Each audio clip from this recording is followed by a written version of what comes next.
In the Chovs, I used to give a shir Chassidus for Bochrim, used to learn in the yeshiva RJJ, Rabbi Yankiv Yosef, in the east side. Amongst the Bochrim, there were two brothers called Stern. They lived in this side, they learned in RJJ, and they actually lived in the same co-op, in the same floor as Rebbe Feinstein. They had a shaykhus to Lubavitch even before they came to my shir. They used to come to the Fabrenga sometimes, even on Shabbos. They even told me that they once asked Reb Moshe if they were allowed to cross the bridge on Shabbos. So Reb Moshe asked them, where do you want to go? So they said, to a Fabrengen of the Rebbe. So right away he said, in Megdgen, you're allowed to go. But anyway, they used to come to my shir Chassidus. I remember once by Fabrengen, when they lost their father, the Rebbe told them to say L'chaim. But because they learned in my shir, I got them a Yechidus that they went in to the Rebbe. And the Yechidus was Thursday night, Hey Oder Sheni Tovshin Chav Zayin. And when they came out, they told me over what the Rebbe said to them.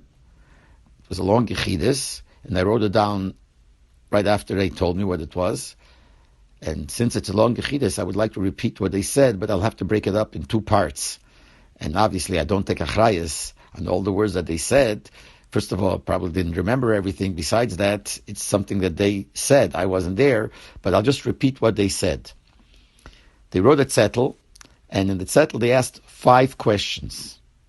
One question is, what is the Rebbe's shita concerning Eretz Yisrael? Is it Eschalta the Gula? Is it the beginning of the Gula already? And part of that question was, are you allowed to go to vote there? And can you be a minister in the government? A second question is, why Chassidim daven late? Third question was, when you get a college, are you allowed to go to college? A fourth question was, how come other Chassidim don't do in Yefutza Meinesecha Chutza, they don't spread Chassidus? And the fifth question is, when you get a beard, they didn't have beards, and they asked the Rebbe, is it important to have a beard? When the Rebbe looked at the zettel, the first thing he said, you have 5 questions here, Keneged the Chamisha Chumsha Torah, Keneged the 5 Chumoshim. And on each question that you asked, you're able to write a whole sefer. And then the Rebbe started answering them.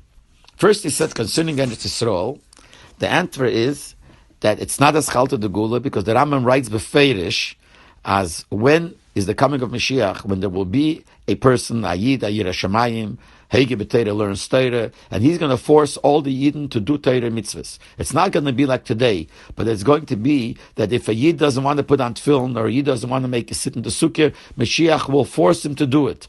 And even then, it's only a suffix if this is Mashiach. Then he's going to build the Beis Hamikdash, and even then, it's still a suffix if this is Mashiach. Then he's going to be Mekabetz Goliyas, he's going to gather all the Yidden from all over, and then everyone's going to know that this is the beginning of the Gula. I don't know if he had a lotion, this is the beginning of Gula, this is the Gula, but for sure, if this doesn't happen, then it's not Eschalta the Gula. They asked the Rebbe, but they heard that Reb Arne Soloveitchik says differently. So the Rebbe said, in Medrash there could be Shivim Ponim La Teira. In discussions, in learning, you can have 70 different ways in learning Teira, but halacha is clear. And the halacha, the Rambam writes clear, and you can't say any other way. And then the Rebbe continued. The Rambam brings different madregis in stages in the coming of Mashiach, and it's still all a suffix, and as long as we're not sure that this is Mashiach, it's not Eschalta the Gula. This is Al-Pi Halacha. Then the Rebbe said, Al-Pi Logic, the explanation is, since we say, Mipnei Chatoinu Galinu Ma'artzeinu, that we were chased out of our land, we went to Golis because of our sins, so the Golis, the sins are the cause, and the effect is Galinu Ma'artzeinu. So as long as the Chatoinu is still here, the cause is still here, so the effect is that they were still in Golis. And he says, now we still have that, that there are still sins around.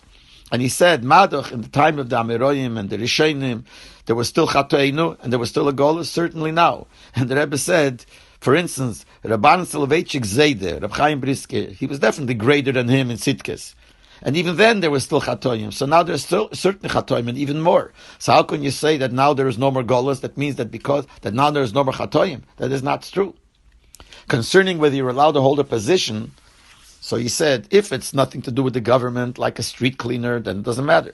But if you're a minister and you have an opinion, and this is Hepech HaShulchan Aruch, it's against the Shulchan Aruch, because you can be part of doing things, making laws which are against the Shulchan Aruch. And even if you're a shliach from 2 million Yidden, ein shliach al dvar aveira, you can't be a shliach to do an aveira, the shliach doesn't count.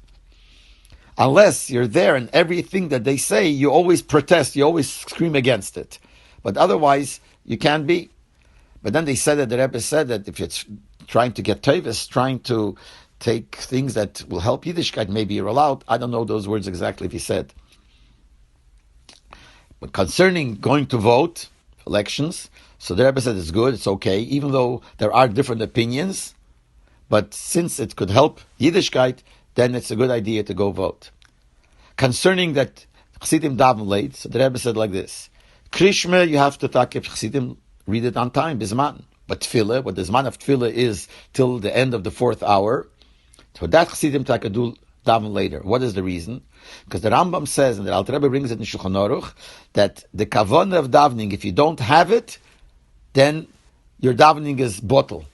And the Rebbe explained, it doesn't mean Pirush Hamilah, it doesn't mean if you didn't think the meaning of the words.